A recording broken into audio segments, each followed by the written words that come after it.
Good morning and welcome to the second webinar in the research course. The first webinar we dealt with basic constructs of research and so on. Now this time we'll go into the main part of the course. Before we go into research methodology per se, I would like to talk about measurement. Measurement is crucial to everyday practice and it is also very important in research. Measurement is the way we know if we have made a change. So what is measurement?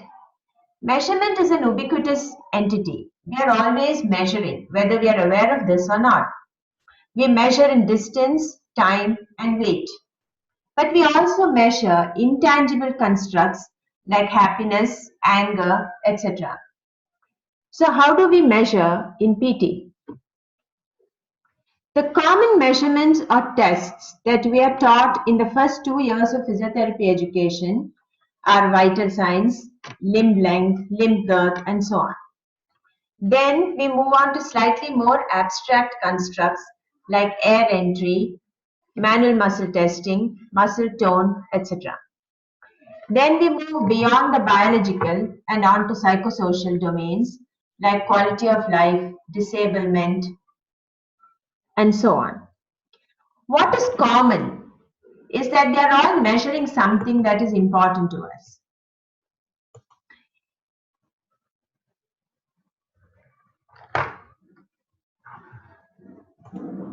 Important for us to know the baseline and important to see if what we do are influencing the measures.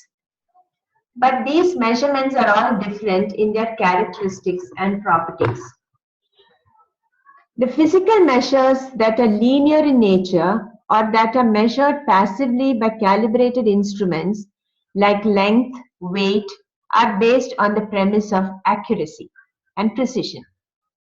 This accuracy is a property of the instrument and of the procedure. Precision is something that is decided when the instrument is made. For example, we have certain guidelines for measuring limb length. The metal tip of the tape must abut the proximal bony prominence. The bony prominence's distal-most aspect and the tape must end at the proximal-most aspect of the distal bony landmark and so on. This is a common guideline for all limb length measurements.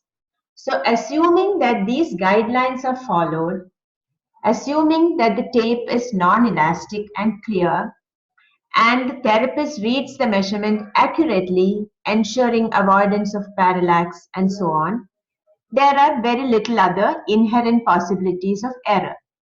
Therefore, limb length taken today and limb length taken after 3 weeks, if there is any change, we can attribute the change to edema or atrophy or something like that. This is, however, not the situation with measurements that are based on judgment, patient effort, or understanding.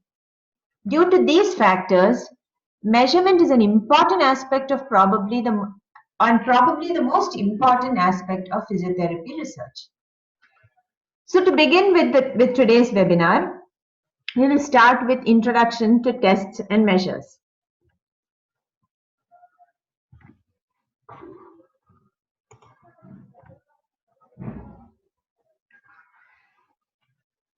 So in order to make good decisions is why we need to measure. So before we go to hardcore measurement, we should know what kind of data we are going to deal with. So what are variables and what is data? Variables are the things that we intend to measure and the data is what we get out of measurement. For example, the faces scale. The different faces are the different variables and what we get is the measurement. Now we have different types of measurement. Broadly, they can be classified into categorical variables and metric variables. Categorical variables, as the name says, are categories. And these can be nominal or ordinal. Nominal meaning that the values are arbitrary categories and they have no units. For example, this would be male and female. Ordinal would be values that are ordered categories. Again, they have no units. They're just numbers, and these numbers could very well be alphabets or something else. Metric variables, on the other hand, have units of measurement. They can be discrete or continuous.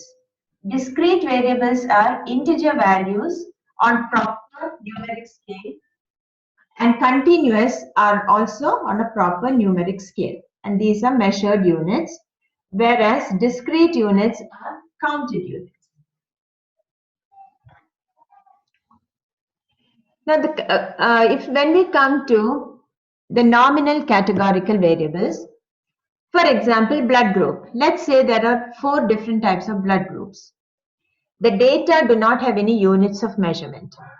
Ordering of the categories is completely arbitrary. You can say O, A, B, A, B, or you can say B, A, O, A, B, or you can say A, O, because there is no relationship between the categories. Each one is discrete, each one is different by itself, and they have no relationship. One is not greater, one is not higher, anything of that sort. In other words, they can be ordered in any way you want. You can say A, B, and O. And the only way you can measure would be in number of people belonging to a particular category. These are therefore count by counting.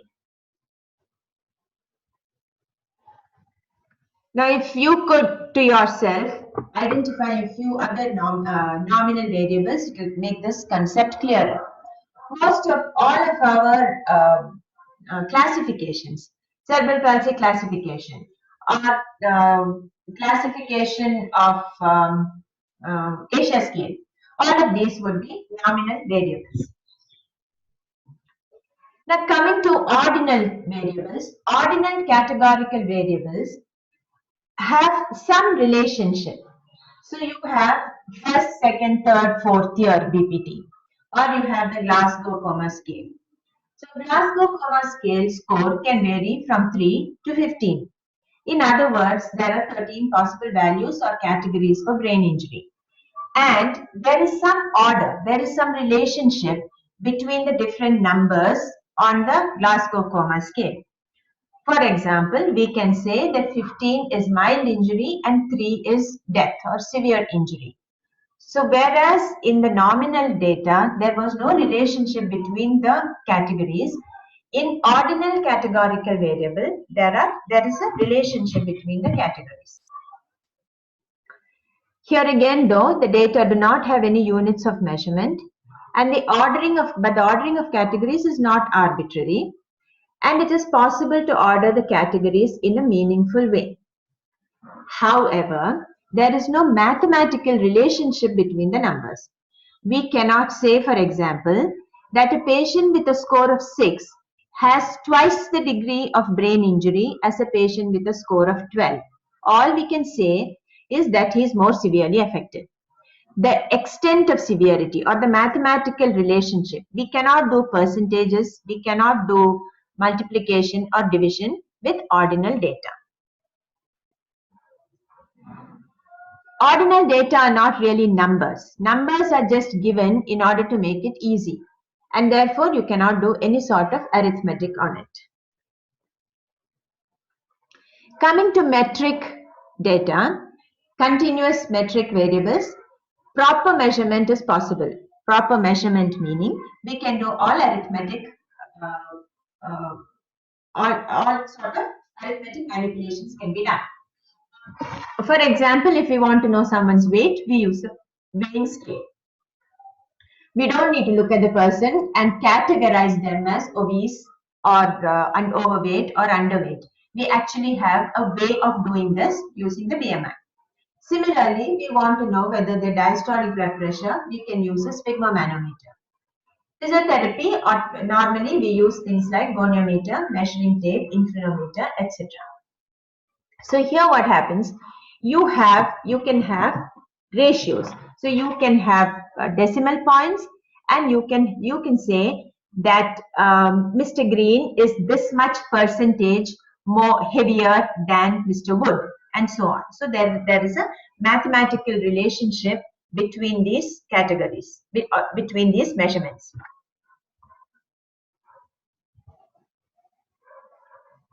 In the last case, for example, flexibility.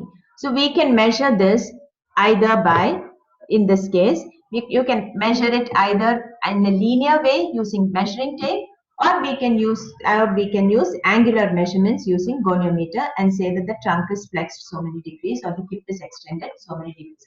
Trunk is extended, hip is extended so many degrees.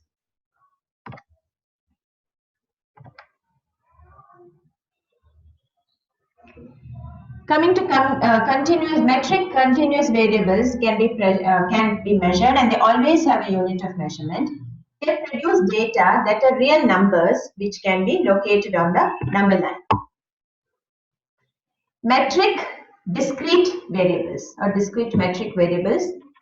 When you say a person has used the inhaler once, twice, 6 times, 7 times, they also come from measuring or counting.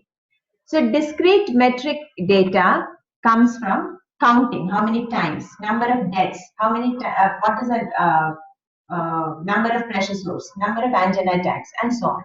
So these are called discrete metric variables, and you do not have ratios in them. They can also be placed on the number line. They have interval and ratio properties as continuous metric data, and they are counted and they can have units of measurement.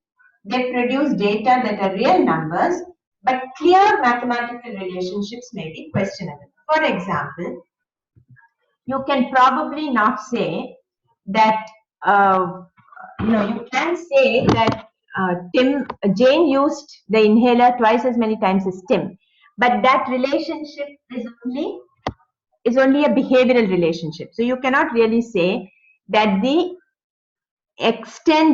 inhaler being an indirect measurement of the of dyspnea, you cannot say that Tim's dyspnea was half that of Jane, because it could also be related to Jane's uh, requirement or Jane's behavior and so on. So now how do you make decisions? When you decide what to measure or how to measure, you have to decide whether the variable has got units. So if the variable has units, then they fall into continuous or ratio variables. So if they have no units, then can the data be put in a meaningful order? If it cannot be put in a meaningful order, then they are categorical, nominal, or they are merely classifications. If it can be put in a meaningful order, then they are ordinal data. If the variable has got units, then you have to identify whether it comes from measuring or from counting. If it comes from counting, then it falls under discrete metric. If it comes from measurement, it comes under continuous metric. So now coming to some definitions of measurement, test, evaluation. Measurement, test, evaluation, etc. refer to specific elements of the decision-making process. Although all three terms are related, each one has a distinct meaning and should be used correctly. Measurement is the act of assessing. Usually, this results in assigning a number to quantify the amount of the characteristic that is being measured. So if you are measuring length, you're going to say there is this many centimeters, this many meters. So there will be something, there's a number with a unit. For example, if you ask patients to report number of days per week they engage in moderate to vigorous activity, so there will be a count, there will be a number that is noted. Test is an instrument or tool that is used to make the particular measurement. The measurement is what you get out of a test. The tool can be a written tool, it can be oral, it can be physiological, psychological, or it can be from a mechanical device. Evaluation is a statement of the quality, goodness, merit, or evaluation implies a certain amount of decision making or reasoning. So we cannot use test, evaluation, and measurement interchangeably. They are all related, but they don't all mean the same thing. Now you can measure a person's maximal oxygen uptake in several ways. You can do VO2 max, you can do field tests, you can do the calorimetry, you can do many things. So having assessed, the what you get out of one test may not be applicable. If you get the number from one test, it may not be entirely applicable to the other test. So when you see if the person has made a difference, you would have to use the same test the next time. Only then is there meaning.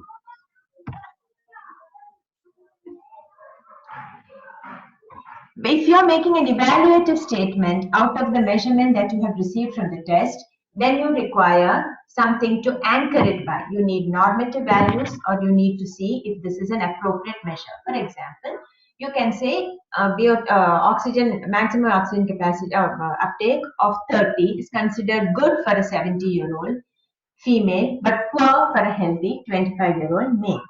So the same number will have a different evaluative property when applied to different populations. So these are things that we need to take into consideration. Measurement can also be quantitative and it can be qualitative. Quantitative measurement are numerical in nature and they are more traditional, involves experimental and in research, involves experimental and correlational designs, and which use precise measurements, and usually, and a lot of time this is done under laboratory setting, and the statistical analysis are all clear mathematical analysis. Qualitative methods include field observations, interviews, seeking to understand meaning of the experience to the participant in a particular setting, and how the components mesh together as a whole. Objectives are primarily descriptive, understanding, and meaning. So you want qualitative data will be rich in depth and detail, and they may not be related to one another. So for example, if you want to understand the process of disablement, the process of disablement may be culture specific, it could be gender specific, it could be age specific. It need not necessarily, you cannot, so there will be experiences that are described in words. So they may say they feel it is humiliating or they feel helpless. So these are the things that you get out of qualitative measurement. You don't get numbers. So you cannot say that humiliating is 2 times worse than helpless or something like that. Whereas in quantitative measurement, you get something that you can quantify. Get a score, even if the score is not related. So even QOL, you get a score. So this is the difference between qualitative and quantitative. So quantitative, normally you have numbers or you have categories. Qualitative, you have descriptions. Some other terms would be difference between capacity and performance. Capacity is something that you measure under standard conditions. The advantage is these are comparable across situations and across individuals. So a capacity is the maximum or an optimum that a person can do under a certain condition. So those conditions, if they are replicated in another situation, these findings can be comparable across situations, and hence they may be more reliable because they are slightly more controlled. Performance, on the other hand, is what a person does under real world situations, and hence it is difficult to compare across situations because there are other confounding factors. There could be environment, it could be physical characteristics, it could be any other thing. So therefore performance is difficult to compare across situations. Capacity is slightly more easier because it's more controlled, whereas performance is not controlled.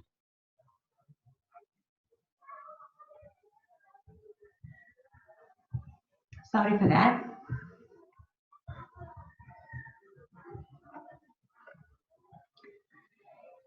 Now that we know different types of measurement, we need to come to the properties of measurement. So what are the properties of measurement? Measurement property, the measurement properties that we are most interested in physiotherapy is internal validity. That is, whether the instrument is capable of doing what it is supposed to do correctly. Internal validity depends on the levels of measurement.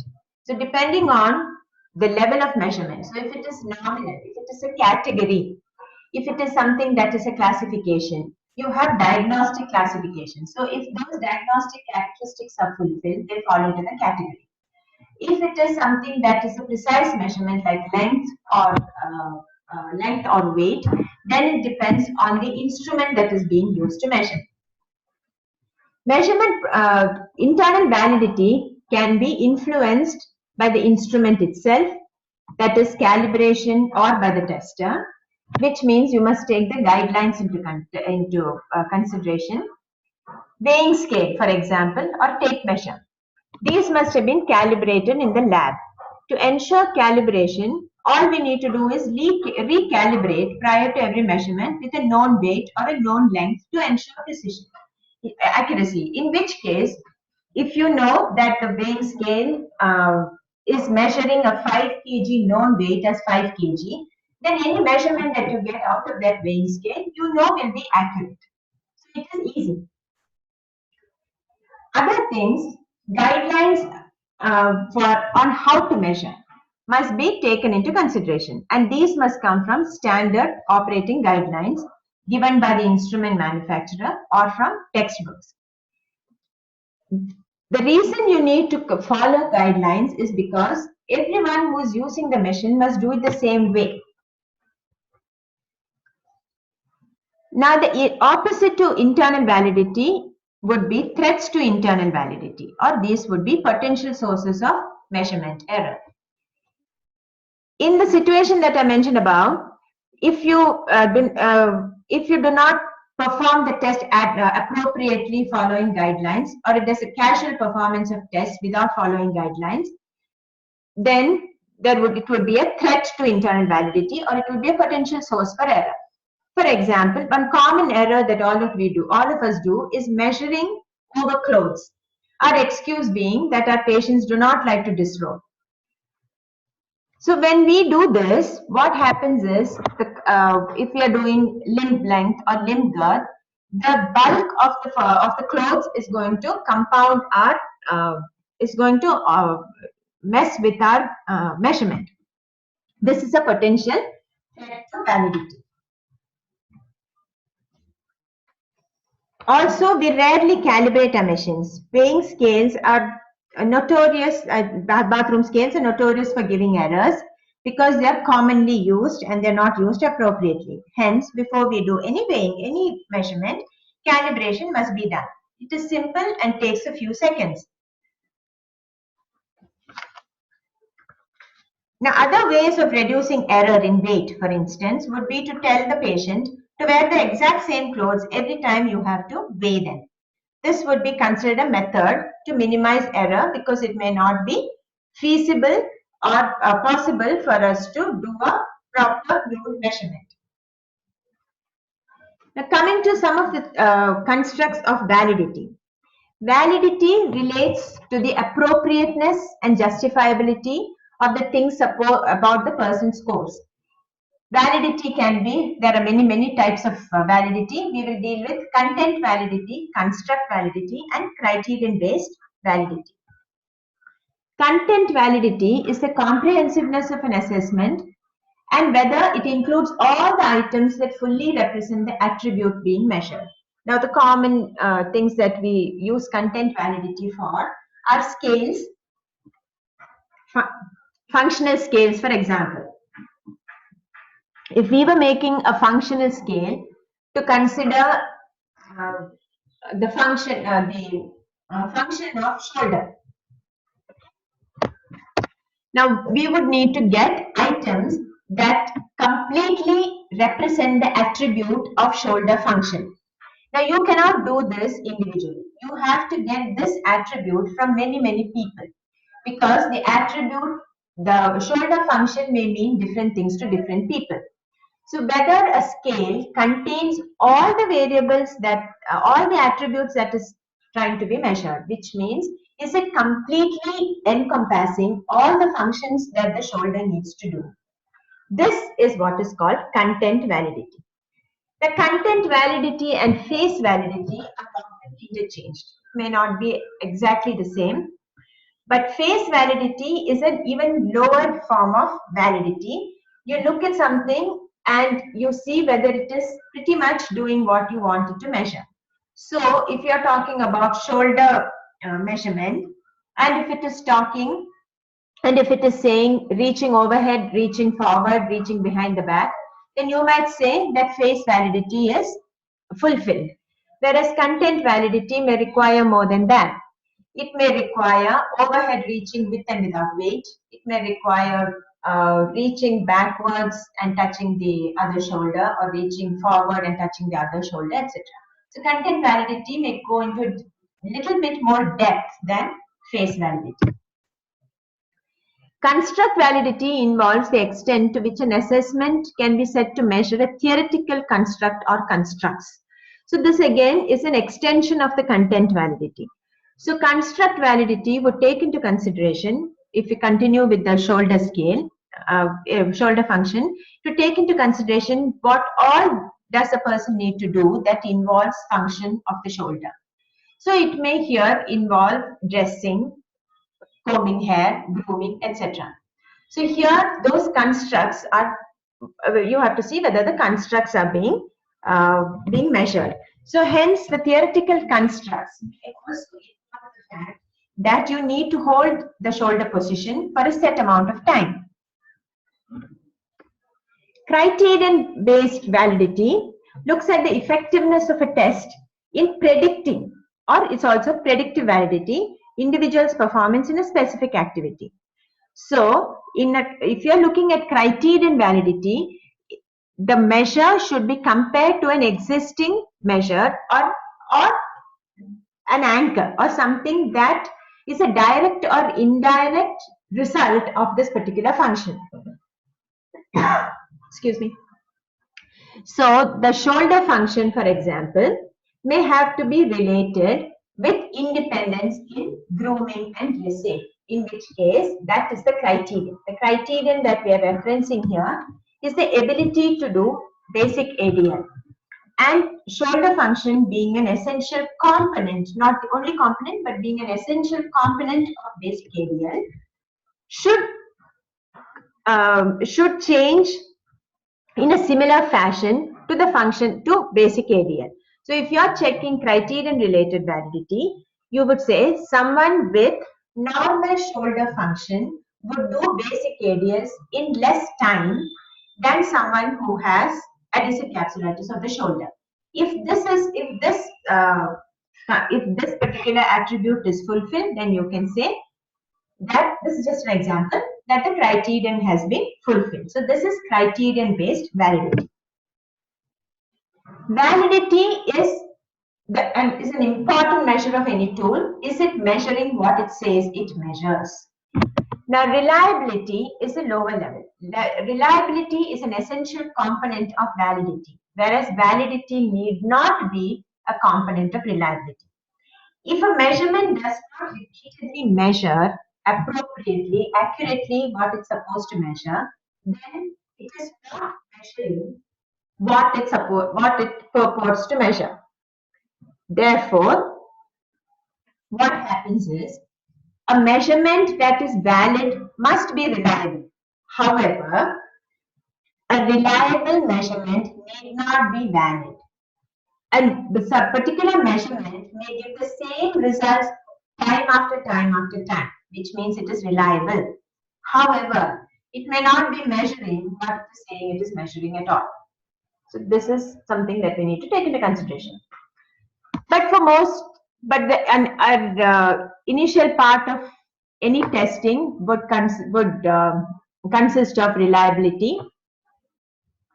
Reliability, there are essentially three types of reliability. That is whether the testing person, if it is me, am I able to get the same results on the instrument every time I measure it, assuming that the attribute itself has not changed.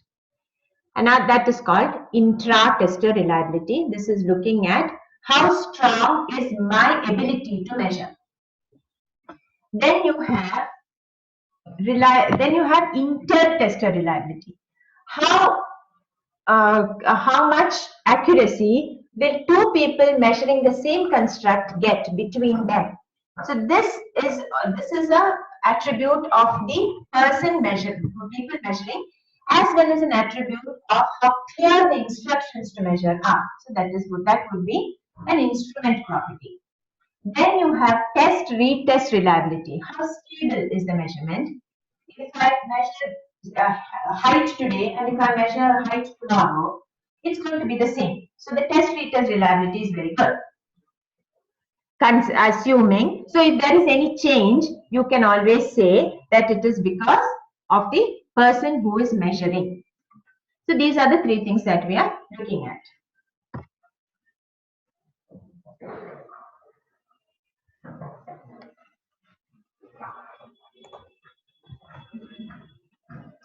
Now, reliability actually is a true value plus or minus error. So, reliability data will give you an index of the amount of measurement error in a test. That is, if you have reliability of 90%, that means the chance of error is 10%. If you have reliability of only 70%, that means the chance of error is 30%, and so on. Now, coming to sources of error. The four main sources of error are error from the rater or the therapist in our case, from the instrument itself, random error that just happens by chance, and error from the patient. Now, when you examine reliability, what do we examine? We examine reliability quotient or the error of measurement. Then you do standard error of measurement. No measurement is expected to be perfectly accurate, but it is accurate within certain margins of error which are acceptable. So standard error of measurement is this estimate of error that is associated with the person's score when compared with true or universal score. So there are certain numbers that we consider as acceptable. The reliability, parallel forms, I already talked about test-retest, inter-tester and intra-tester. Now, parallel forms reliability is the reliability that is from that the same person gets from two tests or two parts of a test. This is usually done uh, in uh, in tests that are paper tests like intelligence tests and so on. And also internal consistency. Internal consistency is the strength of a test. Again, a test that has questions, like a questionnaire or a scale, where is each question on the scale measuring the same construct, or are the questions related to one another? So we are talking about film, for example. Is transfer bed to chair, transfer bed to bathtub, are they related to one another? Yes, because they are measuring the same construct. That is the ability of the person to transfer. This is called internal consistency.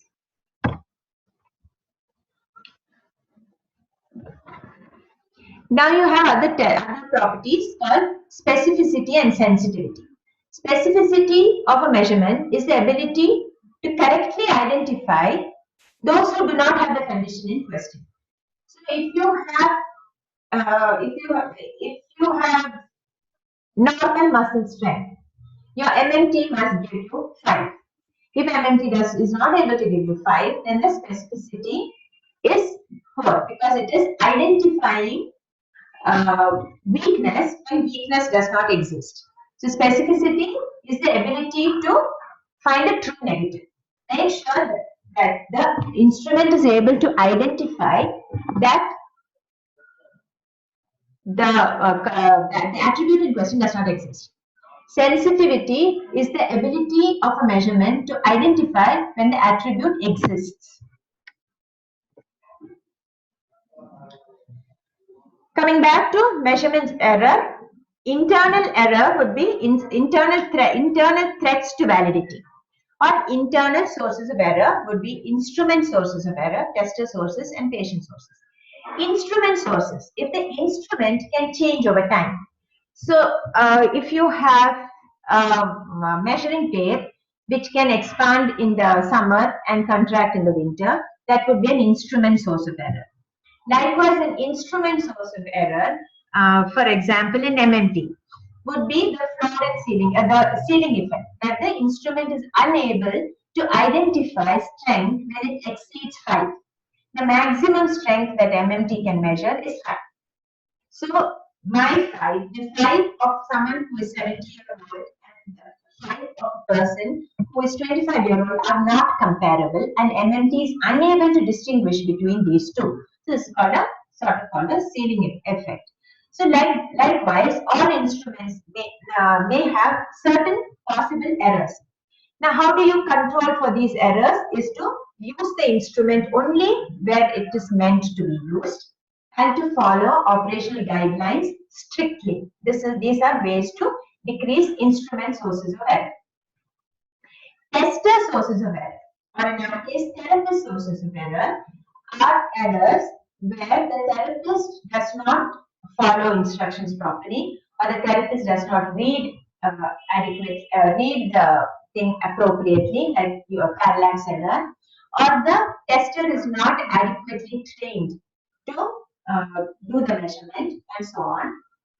For example, a tester, this can also be instrument source of error can also be if an instrument or tester source of error, sorry, can be if you do not speak the language and you are trying to explain a scale that is in English in another language and which you are not fluent with, that might be a tester source of error. Or the tester source of error may be, for example, in MMT. Since MMT is based on whether maximum resistance, moderate resistance, if the tester is very weak, if the therapist is very weak in comparison to the patient, and or the other way, the tester is very strong in comparison to the patient, there might be an error. So if you have a very strong athletic man who is testing uh, fairly debilitated woman, then they may consider 5 as their maximum strength, which is not the way MMT is supposed to be meant. So this would be a tester source of error. I hope that's clear. Patient source of error is where the patient does not do what they're supposed to do. So that is voluntary, wherever there is voluntary effort required. So when you tell a person to push as hard as you can, and they choose not to push as hard as you can, it will be a patient source of error. So all of these, instrument source of error, tester source of error, and patient source of error can all give you wrong measurements. Instrument sources of error are fairly easy to control. Tester sources of error depend on training and how competent the person is. Patient sources of error depends on how well you give the instruction and if the person has any ulterior motive at hand. These are internal sources, internal threats to validity. Coming to external threats of validity, external threats of validity is when you try to do a measurement that is not measuring what the construct that it is meant to measure. That is when if you are comparing, if you are looking at endurance and talking about strength, that would be comparing apples to oranges. That would be an external threat. This is because you're not using the measurement appropriately. Or when you're using scales and questionnaires, if there is a lack of relevance. For example, if you're looking at film, film talks about bathing using tub and shower. Now, these may not be relevant to some of India's rural population. They do not have bath in a tub or they do not have bath in a shower. So, this particular item of the film does not have any relevance to the population it is being measured on. And hence, whatever measurement you get out of it is faulty. That's an external validity. There is inadequate relevance. That would be, for example, the net disability index. It has many questions on it which are very relevant to our population, but it has a few questions on it which are not relevant to our population. And it does not have questions which are very relevant to our population. And therefore, the score you get on that may inadequately measure the attribute that we are trying to measure.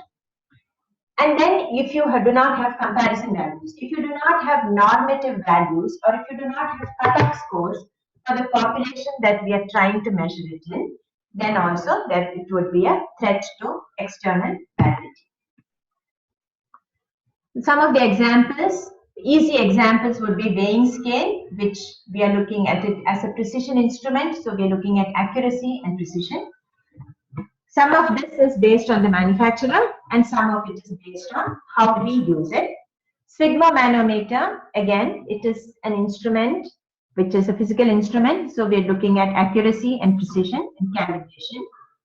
Goniometry, limb length measurement, we are using something that is now in another thing, in weighing scale and sphygmomanometer, the patient does not have the ability to control it. The patient does not have the ability to change the readings in any way. Goniometry, the patient has some ability if you're looking at active range of motion, or they can say it's painful and they can not allow you to take it into full range, etc. So that would be a source of error. Limb length, that would be mainly tested or instrument source of error. MMT, modified Ashworth scale, etc. All three sources of error are there because the instruments themselves are not perfect and the tester sources of error are there and patient sources of error are also possible. FIM, modified Barker index, etc. Since it is that might also be threats to external validity because there might not be complete relevance to the situation or to the person that we're measuring it in. Likewise, dash, NDI, etc., may not have adequate relevance or may not consist. These tools may not be consisting of all the attributes that are important to our population.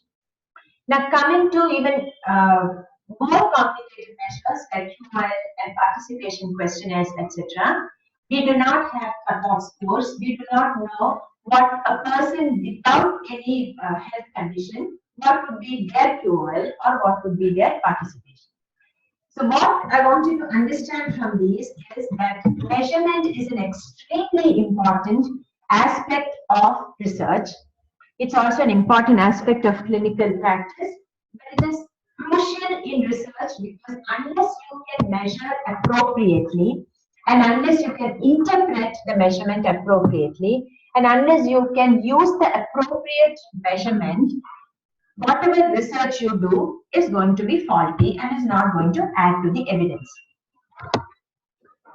Now, how do you prepare to measure?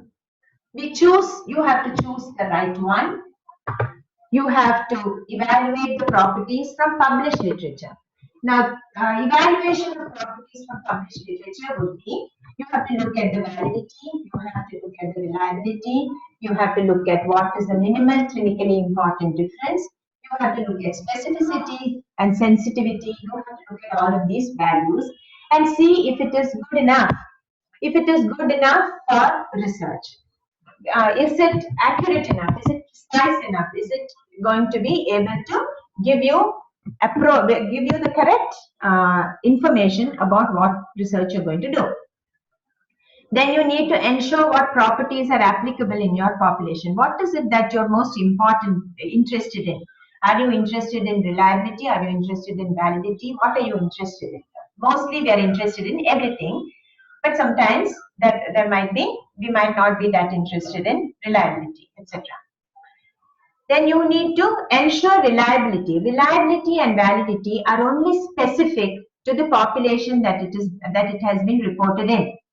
So if you cannot say this is reliable, it's not like that. It is reliable in that particular population. For example, modified Ashworth scale is fairly reliable when doing elbow flexor tone. It is not reliable in other muscle tones, assessing tone in other muscles. So reliability is very specific. It is specific to the population. It is specific to whatever is being measured. And reliability increases with training, and it may be dependent on training. It may be dependent on experience. So if published literature says this is reliable in such and such a thing, it does not mean that it will be reliable when you do it. You need to check your reliability again. You need to do intra-test your reliability to make sure that you are good enough to do what you're doing, and your population are doing that, are able to give you the same results. Then you must stringently follow all operational guidelines.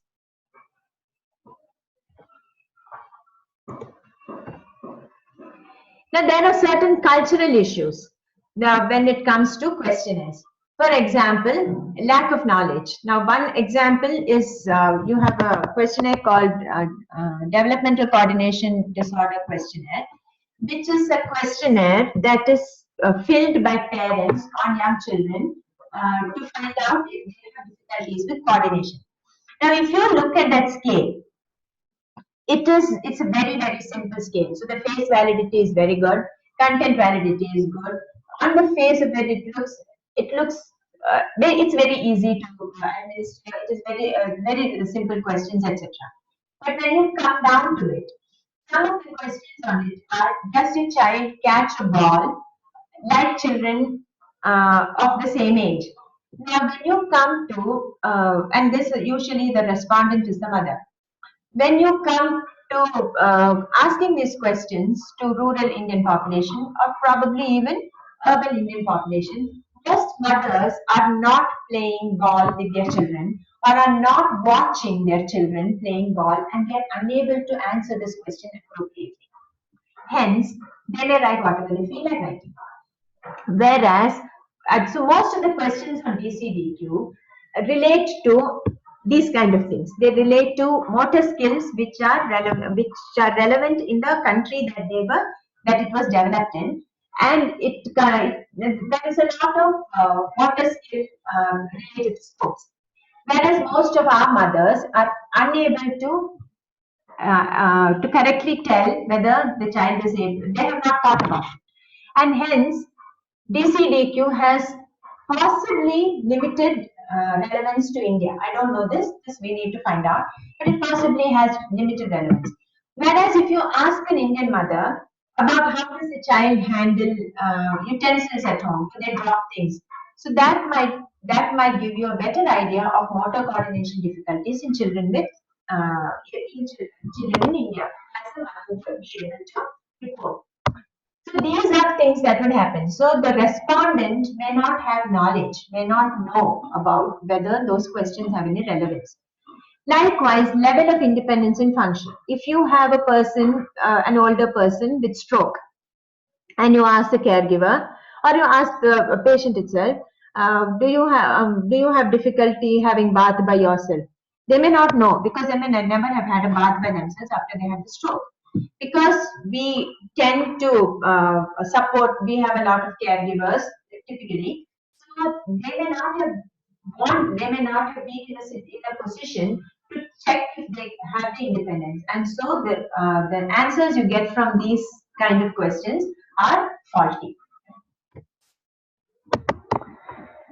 We'll take a short break of 5 minutes now, and if Priyanka has any questions, please post them on the chat.